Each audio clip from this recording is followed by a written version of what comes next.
नवाज शरीफ साहब का जो जाना हुआ है, मुझे निकालो से खुदा के लिए मुझे निकालो तक का सफ़र बड़ी जल्दी मियाँ साहब ने जो है वो शुरू किया। नवाज शरीफ साहब की सेहत के ऊपर कोई मसला नहीं, मसला उस प्रोसेस का है जो अख्तियार किया गया उनको बाहर भेजने के लिए, उनके इलाज के लिए। सो अब देखते हैं नवाज शरीफ साहब वापस आते हैं या नहीं आते हैं। मुझे वैसे उम्मीद जो है वो कम है। सारे बीमार हैं, अब सबको ही कंसेशन चाहिए। यहाँ तो लाइन लगी हुई है, तमाम लोग जो हैं वो जैसे बरतानिया में ब्रेग्जिट हो रहा है, यहाँ पे भागिट हो रहा है। सब इकट्ठे हो जाओ, जो भी करना है। मैं आपको एक आदमी को नहीं छोड़ूंगा जिसने इस मुल्क का पैसा चोरी किया। हम इस्लामाबाद वैसे नहीं गए थे और हम इस्लामाबाद से वैसे नहीं आए हैं। तुम्हारे जड़ें कट चुकी हैं, अब अपने दिन गिनते जाओ। वेलकम टू न्यूज़ वाइज, मैं हूं आरिफा नूर। आज प्रोग्राम में सबसे पहले हम बात करेंगे साबिक वज़ीर आज़म मियां नवाज शरीफ साहब की बैरून मुल्क रवानगी। लाहौर हाई कोर्ट ने जब जो हुकूमत ने इंडेमनिटी बॉन्ड की कंडीशन लगाई थी, उस शर्त को ख़त्म करके साबिक वज़ीर आज़म नवाज शरीफ साहब को बाहर जाने की इजाज़त दी अपने इलाज कराने के लिए, और आज इसी हवाले से मियां साहब लाहौर से लंदन के लिए रवाना हुए। हुकूमत ने फ़ैसला तो ये किया है कि जो अदालती फ़ैसला है उसके ख़िलाफ़ वो अपील नहीं करेंगे और जनवरी तक इंतज़ार करेंगे जब दोबारा प्रोसीडिंग्स होंगी कोर्ट में इसी केस के हवाले से। मगर साथ साथ हुकूमत के रैंक्स के अंदर हमें कन्फ्यूजन सी नज़र आ रही है। एक तरफ तो हुकूमत कह रही है कि वो अपील नहीं करेंगे, साथ में वो ये भी बात कह रहे हैं कि जो शरायत अदालत ने रखी हैं वो इंडेमनिटी बॉन्ड से कहीं ज़्यादा सख्त है और इसी वजह से ये हुकूमत के मौक़िफ़ की जीत है। मगर साथ साथ हुकूमत के अंदर से, फेडरल कैबिनेट के अंदर से इस तरह की भी आवाज़ें आ रही हैं जिनसे साफ ज़ाहिर है कि इख्तलाफ भी है। जैसे कि वफाकी वज़ीर साइंस और टेक्नोलॉजी फवाद चौधरी साहब ने बहुत तनकीद की है नवाज शरीफ साहब के जो कानूनी अमल इस्तेमाल हुआ है या जिस तरीक़े से नवाज शरीफ साहब मुल्क से बाहर गए हैं। उन्होंने इस खदशे का भी इजहार किया है कि शायद वो वापस नहीं आएंगे। दूसरी तरफ वज़ीर आज़म का अपना लहजा भी जो है वो काफ़ी सख्त है। गुज़िश्ता रोज़ एक तकरीर के दौरान उन्होंने बहुत तनकीद की शहबाज शरीफ साहब पे, बिलावल ज़रदारी साहब पे और मौलाना फजलुर रहमान साहब पे, और साथ साथ उन्होंने फिर वही बात की कि वो करप्शन के ख़िलाफ़ लड़ेंगे और किसी को भी NRO नहीं देंगे। और साथ में उन्होंने ये भी कहा कि नवाज शरीफ साहब को उन्होंने बाहर जाने की इसलिए इजाज़त दी क्योंकि उनकी तबीयत बहुत ख़राब थी और वज़ीर आज़म साहब को उन पर रहम आ गया था। मगर हुकूमत अपना बयानिया तो हुकूमत लोगों के सामने हर वक्त रख रही है, मगर नवाज शरीफ साहब की तरफ से जो मुल्क से वो गए हैं इस वक्त, तो एक नवाज लीग के अंदर भी खामोशी सी नज़र आ रही है। लग रहा है कि फिर नवाज लीग मुफाहमत की पॉलिसी अपनाने लगी है। शहबाज शरीफ साहब और नवाज शरीफ साहब लंदन जा चुके हैं। मरीम नवाज साहिबा जो हैं उनकी तरफ से कोई स्टेटमेंट, कोई बयान सामने नहीं आया, और कुछ लोग ये भी स्पेकुलेट कर रहे हैं कि शायद वो भी अपने वालिद की तीमारदारी के लिए इजाज़त मांग लेंगी कोर्ट से बाहर जाने के लिए, और जो नैब के केसेस हैं वो पीछे चलते रहेंगे। इसी हवाले से गुफ्तगू करने के लिए हमारे साथ मौजूद सुहेल बड़ाई साहब जो सीनियर सहाफ़ी और तज्ज़ियाकार है। Welcome to the show Suhail साहब। बड़ी मेहरबानी जी, बहुत शुक्रिया जी सर। तो ये जो कल वज़ीर आज़म इमरान खान का एक तल्ख़ रवैया था, आप या जो उन्होंने बहुत तल्ख़ बातें की, इनको आप किस तरह देख रहे हैं इस तनाजुर में कि नवाज शरीफ साहब को कोर्ट की तरफ से इजाज़त मिल गई बाहर जाने की, और साथ साथ जो बातें हो रही हैं कि अब कोई हुकूमत एक धरने के बाद कमज़ोर पड़ जाती है, तो क्या इमरान खान साहब की भी हुकूमत हम कह सकते हैं कि कमज़ोर पड़ी है फजलुर रहमान साहब के धरने के बाद? जी, मुझे यूँ लगता है कि कल जो इमरान खान साहब का था लहजा था, वो उन हालात का रद्द अमल था जिनसे उन्हें चंद दिन पहले गुज़रना पड़ा है। मेरा नहीं ख्याल कि उन्होंने खुशी से ये सारा प्रोसेस जो है वो किया है, जिसमें नवाज़ शरीफ बाहर चले गए हैं, बग़ैर बॉन्ड के गए हैं, अदालती हुक्म पर गए हैं। मेरा ख्याल है कि उन्हें इस बारे में तहफ़्फ़ुज़ात थे और वो उसी का अपना उनका जो गुस्सा है वो अपने तहफ़्फ़ुज़ात का उसमें इजहार कर रहे हैं। दूसरी बात यह है कि जब भी कोई धरना होता है तो उससे हुकूमत नहीं उतरती, लेकिन हुकूमत पोली हो जाती है। ये पंजाबी का लफ्ज़ है, यानी नरम हो जाती है। उसकी वजह यह है कि जब लोग आके एक तरह से सीज करते हैं या खरूज करते हैं कैपिटल पर, तो फिर उनसे मुज़ाकरात करने पड़ते हैं, और मुज़ाकरात में गिव एंड टेक होता है। और ज़ाहिर है पाकिस्तान में जो मुज़ाकरात हैं वो हमारे यहाँ ताकतवर तबके करते हैं, सियासी हुकूमत से तो मुज़ाकरात होते नहीं हैं।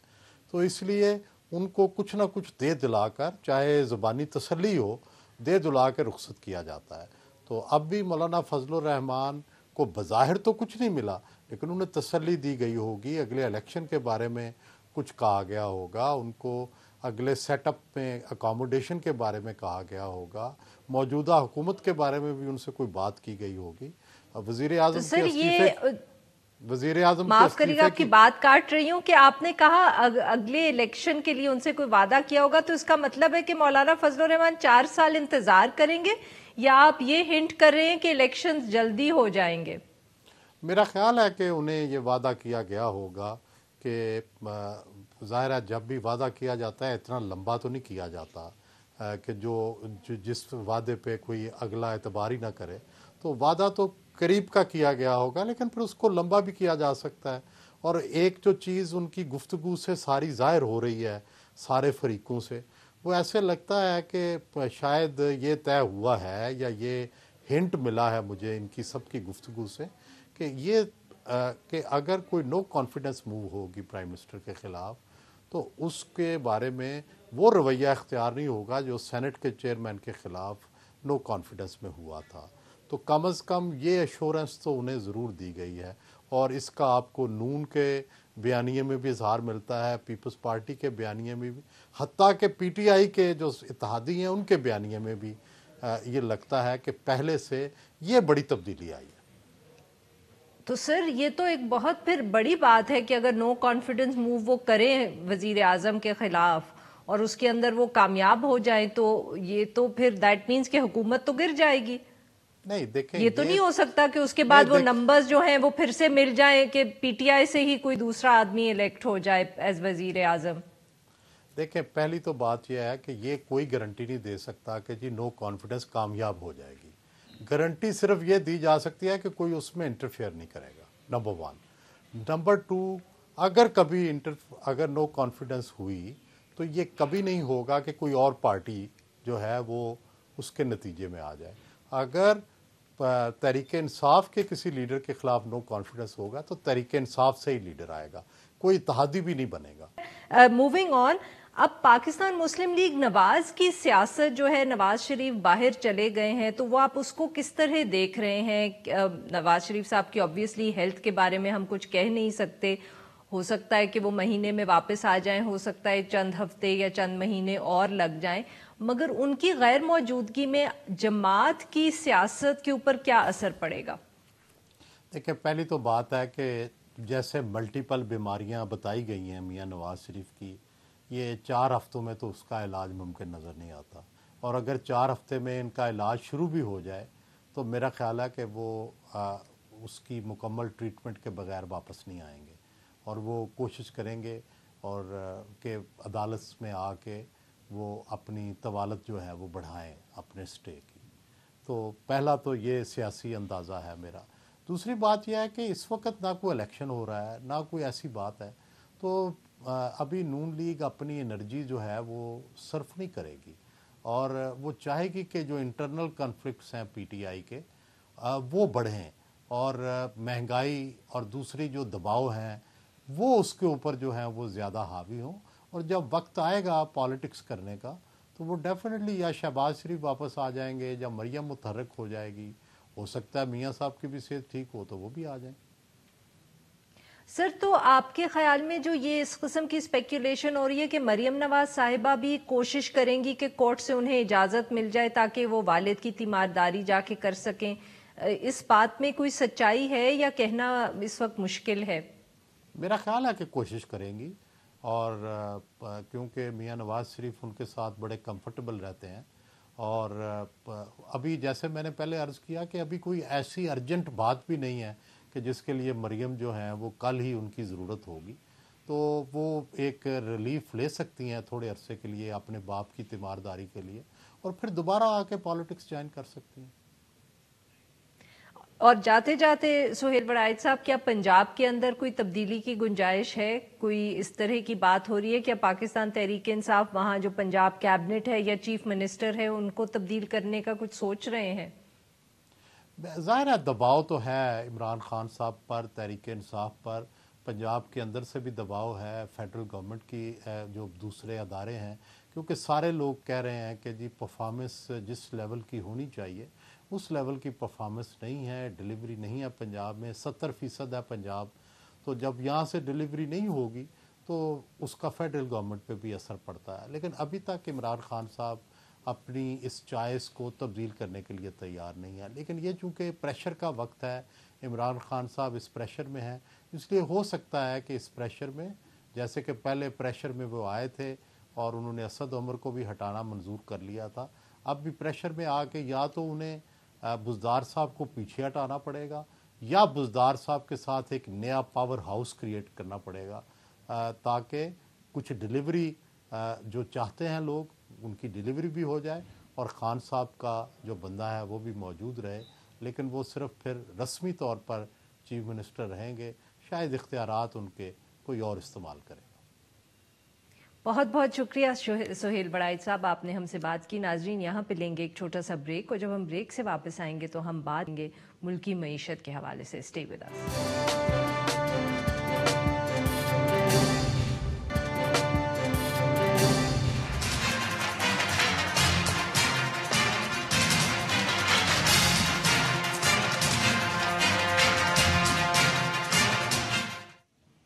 Welcome back. پروگرام کے اس حصے میں ہم بات کریں گے معاشی صورتحال کی۔ وزیر اعظم عمران خان صاحب کی تازہ ترین جو ٹویٹ سامنے آئی ہے اس میں انہوں نے یہ دعویٰ کیا ہے کہ پاکستان کا جو کرنٹ اکاؤنٹ ہے وہ اب سرپلس میں چلا گیا ہے۔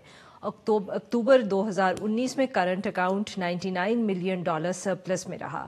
مشیر خزانہ بھی یہی کہتے ہیں کہ 4.5 سال کے بعد ایک ایسا موقع آیا ہے کہ ہمارا جو کرنٹ اکاؤنٹ ڈیفیسٹ ہے وہ سرپلس میں ہے۔ گزشتہ مالی سال کے مقابلے میں کرنٹ اکاؤنٹ خسارہ جو ہے وہ حکومت کے جو فگرز ہیں ان کے بقول 73% کم ہوا ہے۔ وزیر اعظم اب یہ خوشخبری سنا رہے ہیں کہ جو سمت ہے پاکستان کی معیشت کی وہ درست ہو چکی ہے، اور اب آہستہ آہستہ جو حکومت کی پالیسیز ہیں اکنامک، ان کا پھل بھی نظر آنا شروع ہو جائے گا، ملنا شروع ہو جائے گا قوم کو۔ مگر تصویر کا ایک دوسرا رخ بھی ہے، اور وہ یہ ہے کہ جو عام انسان ہے اس کے لیے زندگی کافی مشکل ہو گئی ہے۔ جو انفلیشن یا مہنگائی ہے وہ 5 سال کی بلند ترین سطح پہ ہے۔ ساتھ ساتھ اگر باقی فگرز دیکھے جائیں جو ہماری جیسے لارج اسکیل مینوفیکچرنگ ہے تو اس میں نیگیٹو گروتھ ہے، اور وہ مسلسل اس کا رجحان جو ہے وہ برقرار ہے۔ اور جو ٹارگٹس حکومت کے سامنے ہیں آئی ایم ایف کے حوالے سے، کیونکہ پہلا کوارٹر تو جو تھا وہ آئی ایم ایف نے اس کو سیٹسفیکٹری کہا ہے اپنے ریویو میں، مگر ابھی کافی اور بھی مراحل ہیں، جس میں سب سے بڑا تو یہی ہے جو ہم نے 5.5 ارب کا جو ریونیو کلیکٹ کرنا ہے، اور ساتھ ساتھ ایکسپورٹس کو جو بڑھانے کا ایک ٹارگٹ ہے وہ کس طرح اچیو ہوگا۔ یہ سارے جو مسائل ہیں اکانومی کے یہ کس طرح حل ہوں گے، ایشو پہ بات کرنے کے لیے ہمارے ساتھ موجود ہیں حسان خاور صاحب جو پبلک پالیسی ایکسپرٹ ہے۔ ویلکم ٹو دا شو حسان صاحب۔ جی حسان صاحب، اسی حوالے سے کل حفیظ شیخ صاحب نے کچھ صحافیوں کو بھی ایک بریفنگ دی، تو وہاں بھی انہوں نے کہانی یہاں سے ہی شروع کی کہ ہم نے کیا انہیریٹ کیا، جو اس حکومت کا بڑا ایک فیوریٹ ہے کہ وہ کرائسس تو سچ مچ بہت تھا، اور خود انہوں نے اس کی بات کی کہ یہی کرنٹ اکاؤنٹ ڈیفیسٹ بہتر ہو گیا کیونکہ ہم نے امپورٹ سپریشن بہت کی ہے۔ مگر خود پھر جو ہمارے ایڈوائزر ہیں آن فائنانس، انہوں نے یہ ایڈمٹ کیا کہ پاکستان کا جو میجر ایک structural problem, if I may call it that, انہوں نے تو یہ لفظ استعمال نہیں کیا، کہ گروتھ جب بھی آتی ہے وہ اسپرٹس میں آتی ہے، 2-3 سال کے بعد آتی ہے اور اس کے بعد وہ غائب ہو جاتی ہے، اٹس ناٹ سسٹینیبل۔ اور اس کی وجہ ایک جو بہت بڑی ہے وہ یہ ہے کہ ہم کبھی اپنی ایکسپورٹس کو بہت بڑھا نہیں سکے افیکٹولی۔ ڈو یو تھنک کہ یہ ایک صحیح انہوں نے مسئلے کی آئیڈینٹیفیکیشن کی ہے؟ جی شکریہ عارفہ، بالکل میرا خیال میں کہ آپ کے سوال میں ہی آپ کا جواب ہے۔ دیکھیے جب نہیں، ان کا خود اپنا ڈائگنوزز اور ایک ایڈمیشن سا تھا، انہوں نے صحیح بات کی ہے، انہوں نے بالکل صحیح بات کی ہے۔ اور دیکھیے پہلی تو بات یہ ہے کیونکہ آپ نے نمبرز کی بات کی اور آپ نے دیکھا کہ پچھلے کچھ ماہ میں دونوں سائڈ کے لوگوں نے چیری پکنگ کی نمبرز کی۔ جو حکومت کے سپورٹرز تھے انہوں نے ایک سائڈ کے نمبرز لیے، دوسری سائڈ نے دوسرے نمبرز لیے اور دونوں سائڈوں کے جب آپ پڑھتے تھے تو آپ کو لگتا تھا کہ دو مختلف ممالک کی جیسے بات ہو رہی ہے. اور اف آئی میں جسٹ ٹو کلیریفائی کہ حکومت کرنٹ اکاؤنٹ ڈیفیسٹ اور یہ نمبرز دیکھتی ہے اور جو اپوزیشن ہے وہ انفلیشن کے نمبرز دیکھتی ہے. کین وی سے دیٹ کہ یہ چیری پکنگ ہو رہی ہے؟ جی میرا اشارہ مطلب آپ دیکھیں نا کہ جو پہلے یہ باتیں ہوتی رہی ڈفرینٹ جو بھی نمبرز آتے رہے, لیکن دیکھیں کچھ عارفہ نمبرز ایسے ہیں which speak for themselves. I think current account deficit اس لیے ایک بہت اہم نمبر ہے کہ یہی وہ وجہ تھی جس کی وجہ سے پاکستان کو IMF کے پاس جانا پڑا اور ہمیشہ جانا پڑتا ہے. کیونکہ اگر آپ کا فسکل ڈیفیسٹ ہو اور کرنٹ اکاؤنٹ ڈیفیسٹ نہ ہو تو آپ نوٹ چھاپ کے لوکل بوروئنگ ڈومیسٹک بوروئنگ کر کے اس کو پورا کرتے ہیں, اس کے جو بھی امپیکٹ ہو. تو یہ بہت اہم نمبر ہے اور یہ اس میں کوئی شک نہیں کہ حکومت کی جو پالیسیز تھیں ان کی وجہ سے یہ کرنٹ اکاؤنٹ ڈیفیسٹ کم ہوتا ہوتا اکتوبر کے مہینے میں اب یہ فائنلی سرپلس میں آ گیا. تو پہلے تو ہمیں تعریف کرنی چاہیے کہ یہ بہت اچھا سٹیپ ہے, یہ بہت بڑا مائلسٹون ہے حکومت کے لیے اور یہ ڈیفینیٹلی اسٹیبلائزیشن کی طرف جا رہے ہیں. جو دوسری بات ہے وہ یہ ہے کہ اسٹیبلائزیشن کے بعد گروتھ, اور آپ نے کہا کہ حفیظ شیخ صاحب نے کہا کہ جب گروتھ آتی ہے تو وہ سسٹینیبل نہیں ہوتی بیکاز وہ بیسکلی بوروڈ منی پہ ہوتی ہے بقول ان کے. اس میں دیکھیے اب یہ ہے کہ انہوں نے خود آپ کو بتایا کہ یہ کوئی ایسی چیز نہیں جو پہلی دفعہ ہوئی, انہوں نے خود 4-4.5 سال کا دیا آپ کو. اس سے پہلے بھی یہ ہوا تھا, 2009 میں بھی یہ ہوا تھا. تو یہ ایک سائیکل ہے اور جب بھی حکومت IMF کے پاس جاتی ہے اور IMF کے پریشر کے اندر یہ ٹائٹننگ کرتی ہے تو جو آپ کا کرنٹ اکاؤنٹ ڈیفیسٹ ہے وہ ڈراپ کرتا ہے. اچھا اب گروتھ اس لیے ہوتی ہے کہ دیکھیں دو آپ کے پاس لیورز ہیں, ایک فسکل لیور ہے ایک مانیٹری لیور ہے. یہ آپ کے 20 کروڑ لوگوں کی اکانومی ہے. جیسے ہی آپ انٹرسٹ ریٹ نیچے لے کے جائیں گے اور جیسے ہی گورنمنٹ تھوڑا سا فسکل ڈیفیسٹ پہ ہاتھ روکے گی اور پیسہ خرچ کرنا شروع کرے گی تو اس اکانومی میں بڑی ریزیلینس ہے, تو یہ ایک دم باؤنس بیک کرتی ہے اور گروتھ واپس آتی ہے. لیکن اگر آپ پچھلے 20, 30, 40 سال میں یہ سائیکل دیکھیں تو آپ کو نظر آئے گا کہ ہر دفعہ جو گروتھ کا اپ اینڈ ڈاؤن ہے اس کا ایک تھوڑا سا ڈاؤن ورڈ ٹرینڈ ہے. اس کی وجہ یہ ہے کہ ہر دفعہ ہم پچھلے بوجھ کو بھی اٹھاتے ہیں پھر اگلی دفعہ جاتے ہیں. تو یہ آپ نے بالکل صحیح کہا کہ یہ ایک ایشو ہے. اب جو ایکسپورٹس کی بات ہے کہ ابھی بھی جو ہم نے کرنٹ اکاؤنٹ ڈیفیسٹ اچیو کیا آج بھی کیا اور اس سے پہلے بھی آج تک جو کرتے آئے ہیں, جب بھی سرپلس ہوا وہ ہم نے امپورٹ کمپریشن کے اوپر کیا. کیونکہ یہ بھی حقیقت ہے کہ اس ملک میں گاڑیاں تو نہیں بک رہی, اس ملک کے اندر اور بھی مسائل ہیں. تو جیسے ہی آپ یہ تھوڑا سا انٹرسٹ ریٹ نیچے لائیں گے آپ کی کنزمپشن بڑھے گی, ڈیمانڈ بڑھے گی تو آپ کی امپورٹس اوپر جائیں گی. اچھا اس کا یہ طریقہ ہے کہ پھر آپ اپنی ریمیٹنسز کو اور مور امپورٹنٹلی ایکسپورٹس کو اوپر لے کے جائیں. حسان صاحب اس ایشو پہ ہم بات کریں گے but after a short break. ناظرین حسان صاحب سے ہماری گفتگو جاری رہے گی but after a short break stay with اس.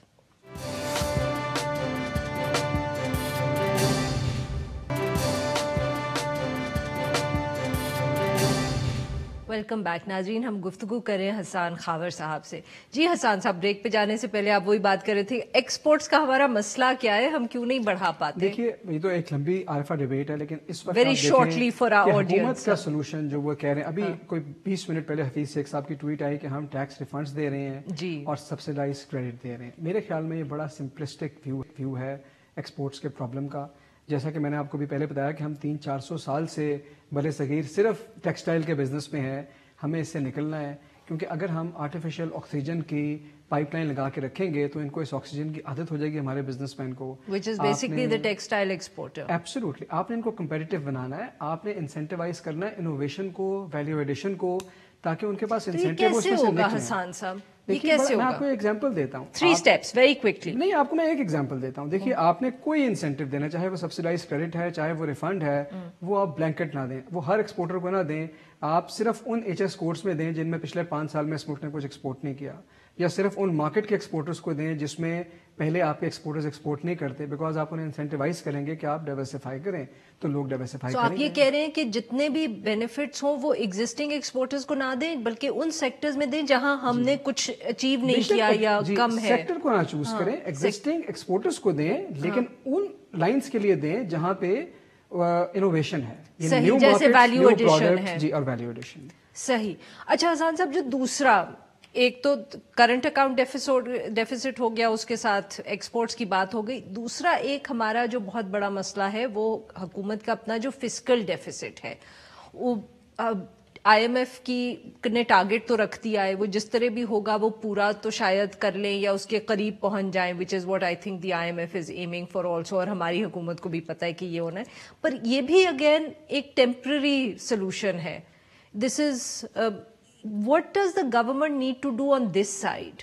क्या रेवेन्यू बढ़ाने के लिए हमारे जो इस वक्त तक एफर्ट्स हैं वो काफ़ी हैं? हुकूमत के जो एफर्ट्स हैं, डॉक्यूमेंटेशन है, जो उन्होंने ट्रेडर्स को 3 महीने का कंसेशन दिया है, do you think that's going to work?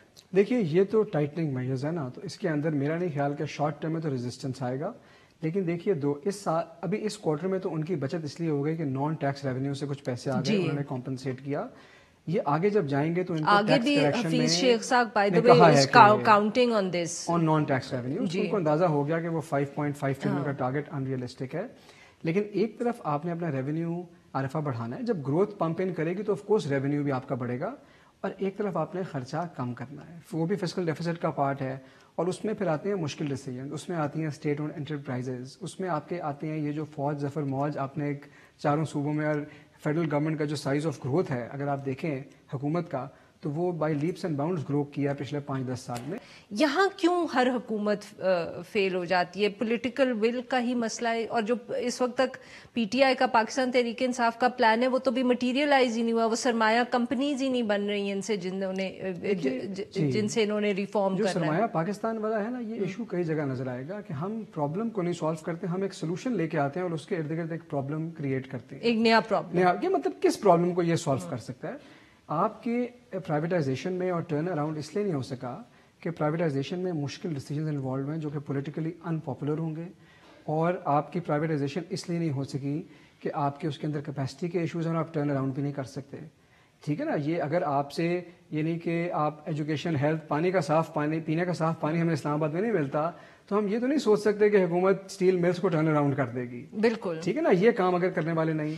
But Hasan साहब, स्टील मिल्स में तो शायद ये भी सोचने की जरूरत है ना कि क्या उसमें even on paper turn around possible है कि नहीं? कहते हैं उसकी तो टेक्नोलॉजी अब इतनी ऑब्सोलीट हो गई है, शायद दुनिया में इतनी डिमांड भी नहीं है कि इट मेक्स सेंस कि आप पेपर पे भी अगर कोई बहुत मिराक्युलस हिसाब लगाए तो वो टर्न अराउंड हो. देखिए, पेपर का हिसाब रेलेवेंट भी नहीं है मेरे ख्याल में, गिवन द स्टेट कैपेसिटी, सिवाय प्राइवेटाइजेशन के कोई वर्केबल सोल्यूशन नहीं है.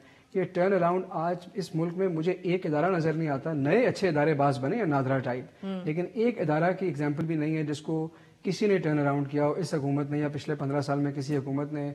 तो ये इतने बड़े सफेद हाथियों को कौन टर्न अराउंड करेगा? सो यू थिंक या PIA, steel mills, I think privatisation is the only way for. But उसके ऊपर प्रॉब्लम ये होगा कि पॉलिटिकल विल इसलिए नहीं है क्योंकि आपको अपोजिशन की तरफ से बहुत प्रेशर आता है. देखिए, उसमें एडमिनिस्ट्रेटिव डिसीजंस है ना, ऑपोजिशन तो वहाँ रेलेवेंट होगी जहाँ आपने नया बिल लाना, जो IMF ने कहा है, जब आप वो लाएंगे ऑपोजिशन ना माने तो हम ये एक्सक्यूज माने. जहाँ पे एडमिनिस्ट्रेटिव डिसीजन इन्वॉल्व हैं वहाँ पे ऑपोजिशन का क्या मसला है? एहतजाज करेगी तो धरना तो अभी भी हुआ है, तो धरना ही होंगे ना. आप एक और बर्दाश्त करें. Very quickly last 30 seconds, FBR का आपने क्योंकि बात की कि नए अच्छे इदारे तो हमने बना लिए, हमने टर्न अराउंड कोई नहीं किया, तो ये जो शब्बर जैदी साहब हमसे वादे करते हैं कि FBR को वो रिफॉर्म कर लेंगे, डू यू थिंक ये हो सकेगा? रिफॉर्म का वर्ड भी मिसयूज हुआ है. Reform is very good, but you are restructuring FBR for what? आपने CBR से FBR किया, अब FBR से आप HBR कर देंगे, क्या फर्क पड़ेगा इस बात से? यानी क्या वो मसले हैं जो आप इस स्ट्रक्चर में नहीं, क्या वो इंसेंटिव का इशू है, क्या वो अकाउंटेबिलिटी का इशू है, वो इश्यूज आप इस इदारे में क्यों ठीक नहीं कर सकते, और एक नए नाम से वो मसले कैसे ठीक हो जाएंगे? इस सवाल का जवाब शायद उनके पास हो, लेकिन उन्होंने लोगों से शेयर नहीं किया, और इसीलिए इतना अनरेस्ट है, और लोग समझते हैं कि ये restructuring it's more of a political rhetoric.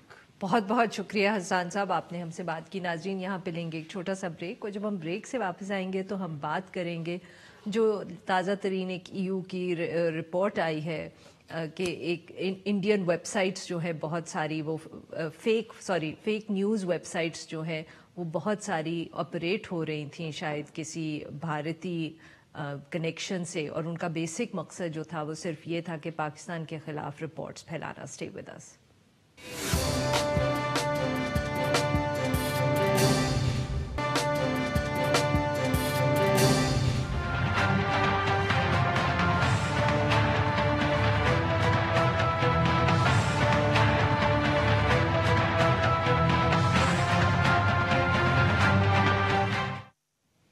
Welcome back. Programme के आखिरी हिस्से में हम जिक्र करेंगे जाली वेबसाइट्स का और फेक न्यूज़ का। गुज़िश्ता दिनों में ये इंकशाफ हुआ कि यूरोपियन यूनियन की जो एक एफिलिएटेड ऑर्गेनाइजेशन है डिसइंफो लैब, उसकी एक रिपोर्ट सामने आई जिससे ये पता चला कि तकरीबन कोई 265 ऐसी वेबसाइट्स थीं जो दुनिया के 60 से ज़्यादा मुल्कों में ऑपरेट कर रही थीं, और इन वेबसाइट्स के ऊपर ज़्यादातर पाकिस्तान मुखालिफ आर्टिकल्स या इदारिये मिलते थे, और इन सब का मकसद ये था कि पाकिस्तान का जो एक इंटरनेशनली परसेप्शन है उसको कमज़ोर करना, पाकिस्तान के ऊपर तनकीद करना। रिपोर्ट ने यह भी कहा कि ये जो सारी वेबसाइट्स थीं इनका कनेक्शन जो था वो इवेंचुअली भारत में किसी एक सर्वर से जोड़ा गया।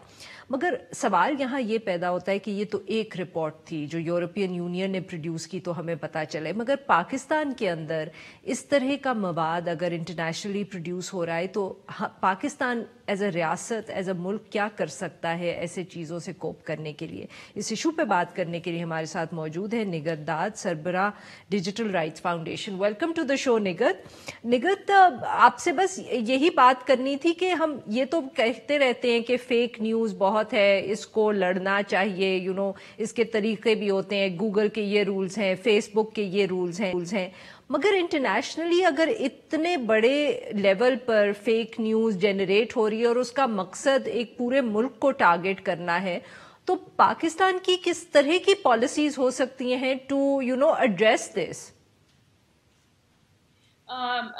एक तो ये कि सबसे पहले अभी जो जिस तरह की फेक न्यूज़ या मिस इन्फॉर्मेशन या डिसइन्फॉर्मेशन या डीप फेक्स से अब हम लोग स्ट्रगल कर रहे हैं, सिर्फ पाकिस्तान नहीं बल्कि बहुत से ममालिक जो हैं वो उनकी कोई पॉलिसीज़ नहीं है, अभी कुछ समझ नहीं लोगों को आ रहा। इवन वेस्टर्न कंट्रीज़ जो हैं वो भी डील करने की कोशिश कर रहे हैं कि कैसे प्लेटफॉर्म्स पे जो मिस इन्फॉर्मेशन या डिसइन्फॉर्मेशन फैलाई जाती है उनसे कैसे डील किया जाए। तो एक तो ये कि पाकिस्तान कोई स्टैंड अलोन मुल्क नहीं है जहाँ पे हम लोग स्ट्रगल कर रहे हैं या हमारी अभी कोई पॉलिसीज़ नहीं है। लेकिन ये बात ज़रूर है कि बहुत से, जैसे अभी ये रिसर्च सामने आई EU की डिसइन्फो लैब जो है, ये इसका ताल्लुक यूरोपियन यूनियन या किसी काउंसिल ऑफ यूरोप से नहीं है, ये एक NGO है जिन्होंने ये रिसर्च की और ये काफी अरसे से इस रिसर्च पे काम कर रहे थे। साहिबा, तो यही जो आप बात कर रही हैं कि बाकी दुनिया के अंदर इस पे रिसर्च होती है, तो क्या पाकिस्तान में इस तरह की कोई रिसर्च हो रही है, चाहे वो प्राइवेट लेवल पे हो, प्राइवेट सेक्टर कर रहा हो, या वो रियासत के लेवल पे हो, ताकि एटलीस्ट कोई हमारे पास इस तरह की आवाजें तो मौजूद हों जो इस तरह की रिसर्च प्रोड्यूस कर सके और हमें बता सकें कि ये कितनी ऑर्गेनाइजेशंस हैं या कितने अकाउंट्स हैं, चाहे वो इंटरनेशनली हो या मुल्क के अंदर हो, वो ऑपरेट कर रहे हैं और इस तरह की उनकी तरह से फेक न्यूज़ या इंफॉर्मेशन फैलाई जा रही है। देखिए आरिफा, मेरा ये ख्याल है ये बहुत ज़रूरी है इस वक्त कि हम पाकिस्तान और हमारे जैसे पाकिस्तान जैसे जो ममालिक हैं जहाँ पे आपके एक्सेस ऑफ टेक्नोलॉजी जो है वो तो बढ़ता जा रहा है और हुकूमत आसान भी कर रही है कि इकोनॉमिकली भी लोगों का एक्सेस हो डिवाइसेस तक और इंटरनेट तक, लेकिन जो गवर्नेंस है वो बहुत वीकर है इस वक्त। उसका जो आपने कहा कि रिसर्च वगैरह के हवाले से हम लोग आपको पता है कि मैं एक ऑर्गेनाइजेशन जो है डिजिटल राइट्स फाउंडेशन, उसको हम लोग चलाते हैं और उसका मकसद यही है कि जो ये इस तरह के ट्रेंड्स हैं इस पे रिसर्च की जाए, इस पे पॉलिसी लेवल पे डिस्कशंस हो। और ये बहुत ज़रूरी है कि आपके थिंक टैंक्स, आपके रिसर्च, आपकी यूनिवर्सिटीज़ में इन सब्जेक्ट्स को ना सिर्फ पढ़ाया जाए बल्कि वहाँ पे प्रॉपर रिसर्चर्स होने चाहिए जो इन चीज़ों को देख सकें और इस पे रिसर्च पॉलिसी लेवल पे प्रोड्यूस कर सकें, जो कि पॉलिसी मेकर्स को अवेयर करें कि हमारी अगर पॉलिसी लेवल पे आपने कोई चेंजेस करने हैं तो वो किस तरह के होने चाहिए। या आप लोग तो इंटरैक्ट क्योंकि करते हैं पॉलिसी मेकर्स से भी, तो आप जब पॉलिसी मेकर्स से, पार्लियामेंटेरियन से भी बहुत इंटरैक्ट करते हैं, क्या आपको ये लगता है कि उनका अवेयरनेस लेवल है, एटलीस्ट उनको एहसास है कि प्रॉब्लम कितना बड़ा है? मेरा नहीं ख्याल कि ये अभी ये एहसास है कि ये प्रॉब्लम कितना बड़ा है। मेरा ख्याल में हम अभी गवर्नेंस के जो बाकी बहुत हार्ड कोर किस्म के मसाइल हैं उनको उनसे निपटने की कोशिश कर रहे हैं, लेकिन ये रियलाइजेशन नहीं है कि ये मसला भी उतने ही सीरियस लेवल का है जितना हम एजुकेशन, हेल्थ और बाकी सेक्टर्स को एड्रेस करते हैं। तो वो सीरियसनेस जो है वो है, लेकिन बहुत कम लोगों में है। तो हम चंद एक जो पार्लियामेंटेरियंस हैं या जिनकी थोड़ी नॉलेज है या जो इन स्पेसेस को इस्तेमाल करते हैं या जो चाहते हैं कि इन इश्यूज पे काम हो, लेकिन ओवरऑल हमें ये लगता है कि गवर्नमेंट को इस इशू पे तवज्जो देनी चाहिए। और टू बी वेरी, बहुत बहुत शुक्रिया निगर दैबा, आपने हमसे बात की। नाजरीन, आज के लिए बस इतना ही। Will be back tomorrow at the same time.